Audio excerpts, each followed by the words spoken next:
आम्ही गाडी घेऊन येत होतो, तर आम्ही पेट्रोल टाकलं, त्याच्या पुढं आलो होतो. रिक्षावाल्याने आम्हाला कट मारली, दोनदा कट मारली आणि आम्ही ते पाठलाग करत गेलो त्याच्या एरियात.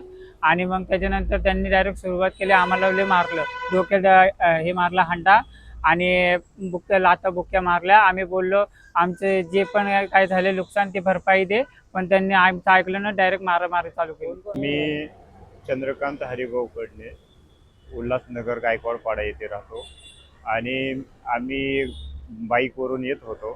तर श्रीरामला पेट्रोल भरलं. ते पेट्रोलच्या नंतर आमची गाडी व्ही.टी.सी. ग्राउंडच्या पुढे गेली. पाठीमागून रिक्षावाला आला. एकदा नाही दोनदा एकदा आम्हाला त्याने कट मारला आणि पुढे निघून गेला. त्याच्यानंतर आम्ही काहीच नाही बोललो. त्याच्यानंतर त्याने दुसऱ्यांदा येऊन मोठ्याने कट मारली. आम्ही पडता पडता वाचलो.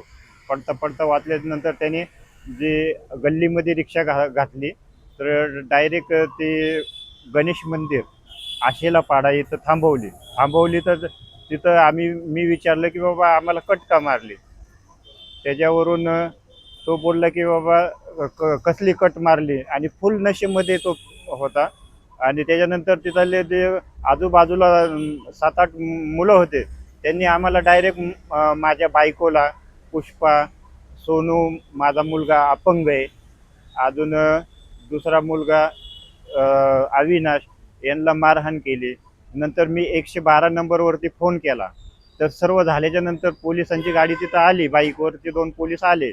पोलीस आल्याच्या नंतर त्यांनी गणेश मंदिरचा फोटो काढला आणि आम्हाला म्हणले पोलीस स्टेशनला जा. आम्ही पोलीस स्टेशनला आल्याच्या नंतर मी सांगितलं की माझा मुलगा सोनू चंद्रकांत कडणे हा अपंग आहे.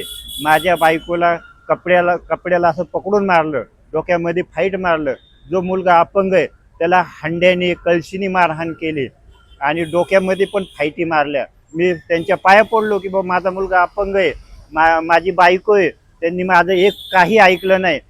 वरतून मला शिव्या दिल्याच्या नंतर आम्ही इथं एवढं पोलिसांना सांगितलं.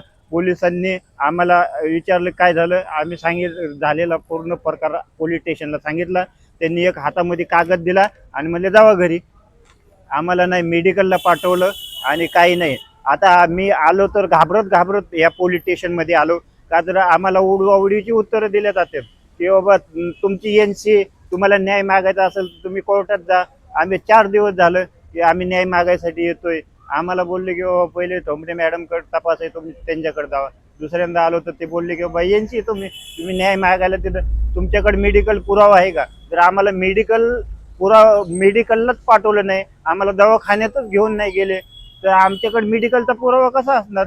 घाबरत येतो आम्ही पोलीस स्टेशनला, का तर पोलीस स्टेशन पण आम्हाला रिस्पॉन्स देत नाही. आरोपींना पकडण्यात यावं हेच माझी पोलीस स्टेशनला कळकळीची विनंती. आम्हाला सामाजिक संस्थांनी मी हाक देतो सामाजिक संस्थांना की हे या प्रकरणी हे गंभीर बाब आहे.